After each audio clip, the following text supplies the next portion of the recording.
নমস্কার, আমি তাপসী রান্নাঘরে সকলকে অনেক স্বাগত জানাই। চলে এসেছি আবার একটি সম্পূর্ণ নতুন রেসিপি নিয়ে। আজকের রেসিপি ভোলা মাছের ঝাল। একদম কম মশলায় অসাধারণ স্বাদের ভোলা মাছের ঝাল। একবার খেলে বারবার খেতে মন চাইবে। ভিডিওটি শুরু থেকে শেষ পর্যন্ত দেখার অনুরোধ রইল। দেখুন এখানে ভোলা মাছ নিয়েছি, কি অপূর্ব সুন্দর দেখতে। কেটে ধুয়ে পরিষ্কার করে নেবো এবার। তো ভোলা মাছগুলো কেটে ধুয়ে পরিষ্কার করে নিয়েছি। চলুন এবার নুন হলুদ মাখিয়ে নেব। ভোলা মাছের অনেকই সাইজ হয়, তবে এই সাইজটা বেশ ভালো লাগে। আর কালারগুলো কি অসম্ভব ভালো ছিল বলুন। আর এই দেখতে এত ভালো লাগে। তো চলুন এবার নুন হলুদ দিয়ে মাখিয়ে নেব, আর মাখিয়ে নিয়ে 10 মিনিট মতো রেখে দেব, তারপর মাছটাকে রান্না করব। এবার প্রথমে ভালো করে নুন হলুদটা মাখিয়ে নিচ্ছি। মাখিয়ে নেওয়ার পর আমি এখানে মশলা যেগুলো লাগবে সেগুলো রেডি করে নেব। তো দেখুন এখানে ভালো করে মাখানো হয়ে গেছে নুন হলুদ। আর এখানে বসিয়ে দিয়েছি কড়াই। আগে থেকে কড়াইটা বসিয়ে দিয়েছিলাম। কড়াইটা গরম হতেই দিয়ে দিচ্ছি এখানে সর্ষে তেল। রান্নাটা আমি সর্ষে তেলেই করব। আর প্রথমেই তেলটা দিয়ে দিয়েছি, আমি কিন্তু আর এখানে তেল ব্যবহার করব না। এবার মাছগুলোকে এখানে ছেড়ে দিয়েছি। দুবারে মাছটাকে আমি ভেজে নেব, মিডিয়াম আঁচ করে ভেজে নেব। আর এখানে ভোলা মাছ ভাজাটা কিন্তু ভীষণ সোজা, আর একটু ভেঙে যাবে না। দেখুন খুব সুন্দরভাবে কিন্তু ভোলা মাছগুলো ভাজা হয়ে যায়। তাই মিডিয়াম আঁচ দিয়ে কিন্তু ভোলা মাছগুলো ভেজে নিতে হবে। একদম কড়কড়ে করে ভাজা যাবে না, মোটামুটি কিন্তু ভেজে নিতে হবে। দেখুন সুন্দরভাবে লাল লাল হয়ে গেছে। এবার মাছগুলোকে একটা পাত্রে আমি উঠিয়ে নেব। এগুলো উঠিয়ে নেওয়ার পর বাকি যে মাছগুলো রয়েছে সেগুলোকেও আমি একই রকম ভাবে ভেজে নেব। এবার একটা পাত্রে মাছগুলোকে সব উঠিয়েও নিচ্ছি। আর দেখুন একই রকম ভাবে বাকি মাছগুলোকে কিন্তু আমি ভেজে নিলাম। এবার এই তেলের মধ্যে দিয়ে দিচ্ছি আমি অল্প একটুখানি কালো জিরে ফোড়ন। আর এখানে দিয়ে দিচ্ছি দেখুন কুচনো দুটো পেঁয়াজ। খুব একটা বড় পেঁয়াজ নয়, এগুলো একটু ছোট সাইজের পেঁয়াজ। তবে আপনারা চাইলে এখানে মিডিয়াম সাইজের পেঁয়াজ একটা নিতে পারেন, বা বড় পেঁয়াজও কিন্তু একটা নিতে পারেন। আমি ছোট সাইজের পেঁয়াজ এখানে দুটো দিয়েছি। পেঁয়াজটাকে কিন্তু অল্প একটুখানি ভেজে নেব, তবে একদম লাল লাল করে ভাজবো না, কড়কড়ে করে। পেঁয়াজটাকে কিন্তু একটু নরম করে ভেজে নিতে হবে। দেখুন পেঁয়াজটা বেশ সুন্দর করে ভাজা হয়ে গেছে। এবার দিয়ে দিচ্ছি এর মধ্যে আদা, রসুন, আর এখানে দিলাম কাঁচা লঙ্কা। 3টে কাঁচা লঙ্কা নিয়েছি, অল্প একটুখানি আদা, আর নিয়েছিলাম 1 কোয়া রসুন। বেশি কিন্তু একদম দিইনি, বেটে নিয়েছিলাম শিলে। এবার দিয়ে দিলাম দেখুন রসুন, আর এখানে আদার কাঁচা গন্ধটা একদম চলে গেছে। এবার দিয়ে দিলাম একটা বড় সাইজের টমেটো পেস্ট। টমেটোর পরিমাণ একটুখানি বেশি দিতে হবে, তাহলে এই ভোলা মাছের ঝালটা খেতে কিন্তু অসম্ভব ভালো লাগে। ব্যাস ভালো করে কিন্তু এবার টমেটোর গন্ধ যাওয়া পর্যন্ত ভালো করে টমেটোটাকে কষিয়ে নিতে হবে, যেন টমেটোর একদম কাঁচা গন্ধ না থাকে। নইলে কিন্তু টমেটোর কাঁচা গন্ধ থাকা অবস্থায় যদি মশলা দেওয়া হয় তাহলে কিন্তু মাছের ঝোলের গন্ধটা থেকেই যায়। দেখুন আমি ঢাকা দিয়ে দিয়েছিলাম এখানে 2 মিনিটের জন্য। তেলটা একদম ছেড়ে গেছে।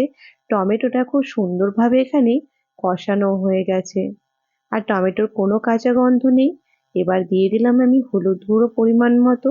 ভালো করে একটুখানি নাড়াচাড়া করে নিচ্ছি। খুব একটা প্রথমে দিয়ে বলেছিলাম মশলাটা ব্যবহার করব না, খেতে কিন্তু বেশ ভালো লাগবে। আর ওই চামচেরই ছোট চামচের 1 চামচ দিয়ে দিলাম জিরে গুঁড়ো, আর স্বাদ মতো একটুখানি দিয়ে দিলাম চিনি।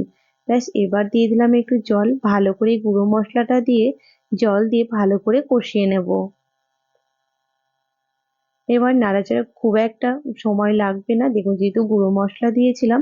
ব্যাস সুন্দরভাবে এখানে কষানো হয়ে গেছে। এবার এখানে ঝোল দিয়ে দেব। যেহেতু ভোলা মাছের ঝাল করব, খুব একটা জল কিন্তু এখানে ব্যবহার করব না, আর একটু জল ব্যবহার করব। জলটা দিয়ে দিয়েছিলাম, যাই হোক আপনাদের দেখানো হয়নি। এখানে যে বাটিটা আমি ব্যবহার করছি সেই বাটিরই 1.5 বাটি জল আমি দিয়েছি। ফুটে গেলে আর একটুখানি কমে যাবে। আর ভোলা মাছের ঝালে যে হালকা হালকা ঝোলটা থাকবে সেটা দিয়ে খেতে কিন্তু অসম্ভব ভালো লাগে। দিয়ে দিলাম 4টে কাঁচা লঙ্কা। এবার দিয়ে দিলাম 1 মিনিট ফুটে যাওয়ার জন্য। ঝোলটা সুন্দরভাবে ফুটে গেছে। এবার এখানে আমি দিয়ে দেব নুন। আমি কিন্তু নুন একদম ব্যবহার করিনি, শুধু মাছটা ভাজার সময় কিন্তু নুনটা ব্যবহার করেছিলাম। তবে ভোলা মাছের নুনটা কিন্তু একটু ভেবে দিতে হবে।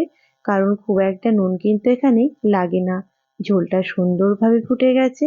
এবার এক এক করে মাছগুলো কিন্তু আমি ঝোলের মধ্যে দিয়ে দেব। আর কে কে ভোলা মাছের ঝাল খেতে ভালোবাসেন আমাকে কিন্তু কমেন্টে অবশ্যই জানাবেন। আমি বিশেষ করে ভীষণ ভালোবাসি। তবে আপনারা কে ভালোবাসেন অবশ্যই জানাবেন। দেখুন সব মাছগুলো এখানে আমি প্রায় দিয়ে দিয়েছি। প্রায় সমস্ত মাছ দেওয়া হয়ে গেছে। এবার ভালো করে আলতো হাতে একটুখানি নাড়াচাড়া করে নেব। তারপরে মাছটাকে ঢাকা দিয়ে 2 মিনিটের জন্য ফুটতে দেব। ব্যাস এবার নাড়িয়ে দিয়েছি। এবার ওপরে আমি ঢাকা দিয়ে দেব। 2 মিনিট পর ঢাকাটা খুলে আবারও আমি দেখব 2 মিনিট হয়ে গেছে। এবার মাছগুলোকে আলতো হাতে একবার এপিঠ থেকে ওপিঠে একটুখানি নাড়িয়ে দেব যেন দুপিঠে সুন্দরভাবে ঝোলটা ঢোকে। আর খুব একটা ঝোল কিন্তু একদম ভালো লাগে না। দেখুন যে অল্প অল্প ঝোলটা মাছের সাথে থাকবে সেটা দিয়ে ভাত মেখে খেতে কিন্তু বেশ ভালো লাগে। তবে হ্যাঁ, আপনারা প্রয়োজন হলে কিন্তু এখানে কাশ্মীরি লঙ্কা গুঁড়ো ব্যবহার করবেন, আমি করিনি। আবারও এখানে 1 মিনিটের জন্য ঢাকা দিয়ে দিয়েছিলাম। এবার আমার ভোলা মাছের ঝালটা একদম রেডি হয়ে গেছে। এবার ওপর থেকে দিয়ে দিচ্ছি অল্প একটুখানি ধনেপাতা। দেখুন আমি কিন্তু তেমনভাবে একদমই মশলা ব্যবহার করিনি। তবে এইরকমভাবে রান্না করলে ভোলা মাছের ঝাল কিন্তু ভীষণ ভালো লাগে খেতে। একবার আপনারা অবশ্যই এরকমভাবে বানিয়ে দেখবেন। তবে একথা বলতে পারি একবার বানিয়ে খেলে বারবার এরকমভাবে মানে ভোলা মাছের ঝাল খেতে আপনাদের ইচ্ছে করবে। ব্যাস এবার ঢাকা দিয়ে গ্যাসটা বন্ধ করে রেখে দেব। 5 মিনিট মতো গ্যাসটা বন্ধ করে রেখেছিলাম আর কি অসম্ভব ভালো লাগছে দেখুন। এবার রান্না হয়ে গেছে, শুধু খেয়ে নেওয়ার পালা বলুন।